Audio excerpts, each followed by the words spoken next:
With our partner 21 Shares, which is the largest crypto ETP provider in the world, mainly European focused, we are launching 5 ETFs. The strategies are going to be around Bitcoin futures, Ethereum futures. One will be Bitcoin futures and cash. One will be Bitcoin futures and Ethereum futures.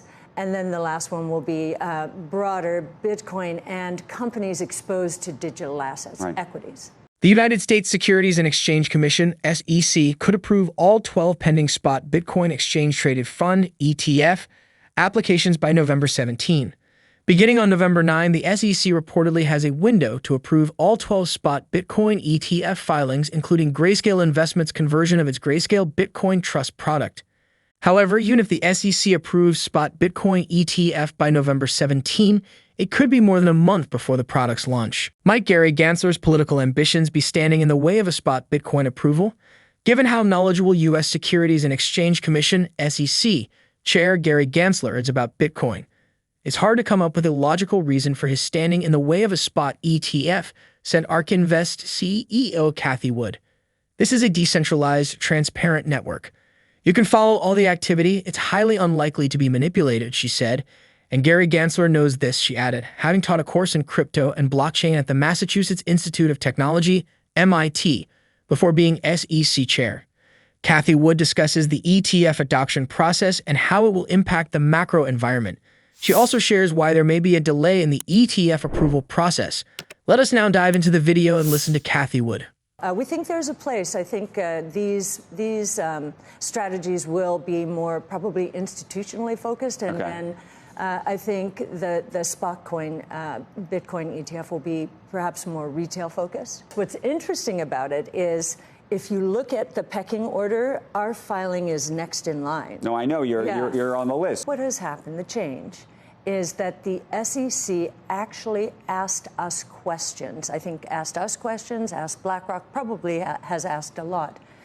Whereas before, our filings were just rejected outright. Hand. Okay. So that is movement. That is significant. And, you know, over the years, I've gotten to know the research people at the SEC, and I'm very impressed. And I was impressed by the questions they asked us, too. So what were the kinds of questions they asked? A lot of them were very technical. They're all about protecting the consumer. And, you know, of course, the showstopper, at least from Gary Gensler's point of view, is he thinks Bitcoin can be manipulated. And, you know, this is a decentralized, transparent network. You can follow all the activity online. It's highly unlikely. It had to be that. I have wondered, there's speculation that he's interested in the Treasury Secretary position at some point. What does the Treasury Secretary do? Protecting fiat for the government? I mean, very focused on. I don't know. I don't understand it myself because he definitely understands. He understands. So there's something else. There's something. Okay. Cathie Wood also talks about the anticipation of the Bitcoin ETFs by the general public. She also emphasizes the need for wallets and the potential of other blockchain networks like Solana. The crypto community awaits further developments as these analyses and the SEC decision on Bitcoin ETF will likely have significant impacts on the market's direction in the near term. Let's now get back to the video. And there could even be a sell on the news. But the fundamentals, we put out a Bitcoin monthly piece every month, and you can see the health of the network using our on-chain metrics.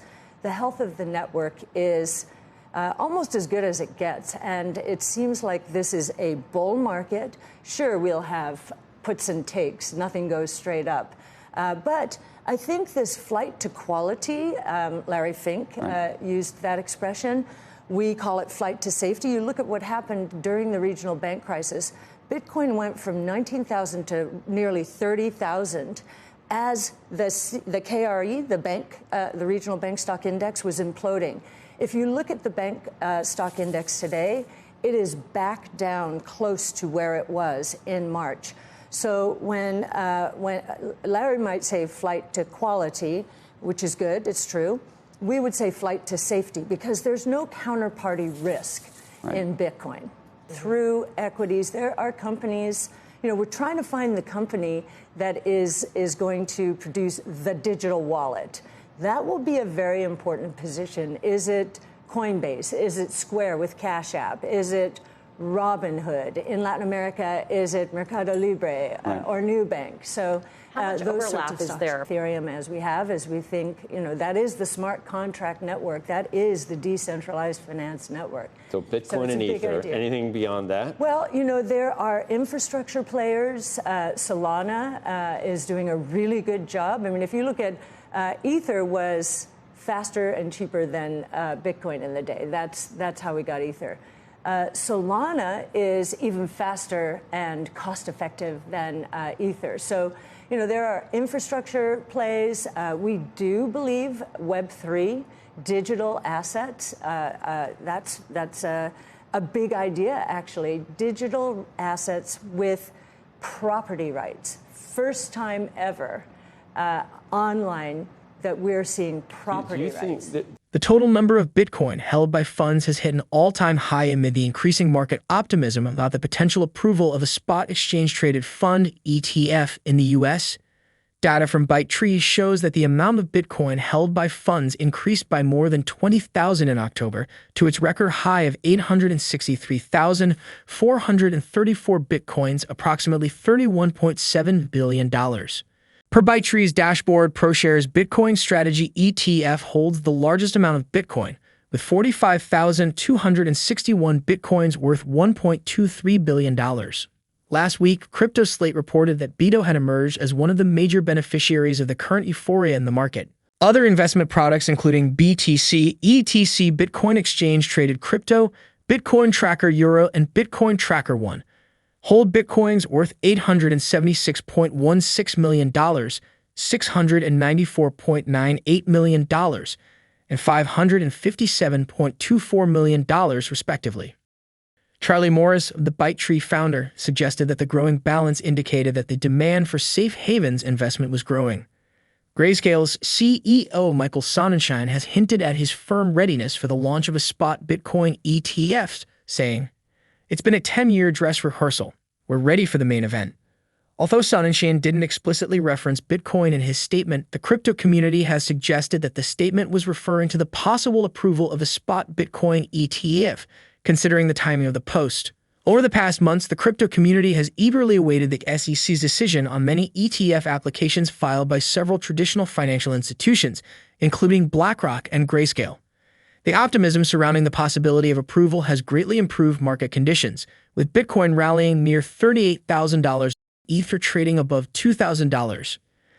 Echoing this sentiment, Nate Geraci, an ETF expert and investment advisor, suggested that approval might come as early as this week.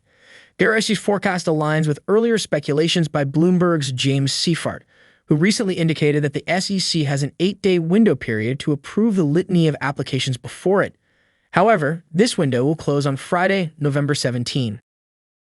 Geraci shared a screenshot that explained that the consensus is the SEC will batch approve spot Bitcoin ETFs because the agency wants to avoid being perceived as playing kingmaker in what will be an extremely high stakes and absurdly competitive market. The Bitcoin mining industry has reached a new annual revenue peak, according to data from blockchain.com.